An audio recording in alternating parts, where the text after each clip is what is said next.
Today's plan is elk stock. We have a sheet pan that I'm going to use to roast everything. I've set the oven at 400. We got 3 to 4 pounds of elk. This is meat off of the shanks. It's kind of like what you would call ankle meat, and sinew and stuff like that in it. Sometimes we'll cook this down in a recipe, but a lot of times I have it left over and it's great for stocks. 4 to 5 pounds of elk marrow bones. These are the knuckle and the femur bones. Ideally, it would be really great if I had some neck bones or something like that, but because hubby is usually hauling these on his back out of the woods, I take what I can get. So we're going to take the shank and the bones and we're going to roast them at 400 for about an hour. No salt. I don't put salt in my stocks. After they cook for an hour, I'm going to add a couple of big onions, roughly cut, and some carrots. Let those roast for another 30 minutes, and then we're going to throw everything in the stock pot. Okay, my bones and meat are ready. Into the oven they go for an hour.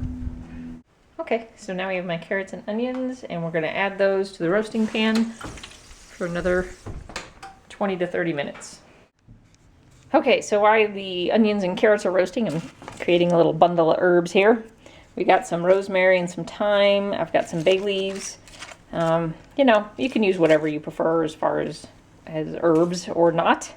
I'm going to bundle these up. Kind of looks like I have a mummy to go into my stock. So everything's done roasting.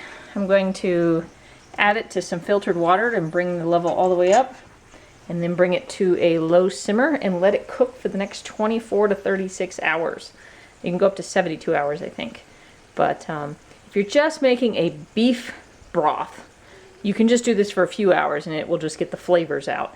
If you want to get the nutrients out of the bone and the cartilage and all that stuff, you really should go for probably at least 12 to 24 hours, if not longer. Slow simmer for that whole time. I'm going to add parsley, some celery tops, some peppercorns, that little bundle of herbs, and let it cook down. So let's transfer this over. Oh, and I'm also going to scrape the pan under here and get all that brown bits and put them in there as well. I made sure to drain all the grease really well, and I'm now heating up a little bit of water on this pan to scrape all the brown bits off, making a mess. You gotta be careful with this because you're on I've got a gas stove and I'm on a flame, and this is a very low pan. But I'm gonna scrape all these little bits out, transfer them over. This is where some of that really good color comes from. Okay, gonna let this sucker simmer. By the way, this isn't going to look all that pretty by the time it's done. It's probably not even gonna smell all that great, but it's gonna taste awesome in soups and stews. It's also extremely nutritious.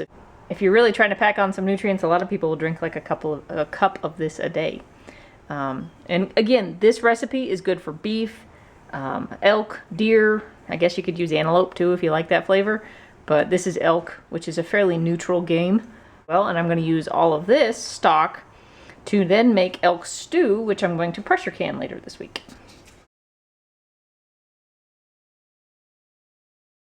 So using some cheesecloth and a strainer, I have strained out my broth after cooking for 24 hours. I'm gonna let it chill, put it in the refrigerator overnight. The fat will harden on the top, we'll take that off. Okay, so this is the final result of the elk stock. You chill it in the fridge overnight, and then you get this lovely layer of fat on the top. This will happen with beef, venison, any of them. Take this off, and you can use it to maybe make pemmican or some other things.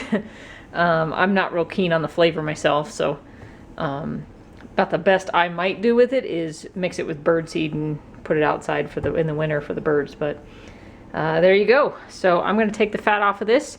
You can put these in smaller containers and freeze. They say 3 months is the limit. You know, anything beyond that, you're starting to lose a little bit of the nutrients, but you're probably fine.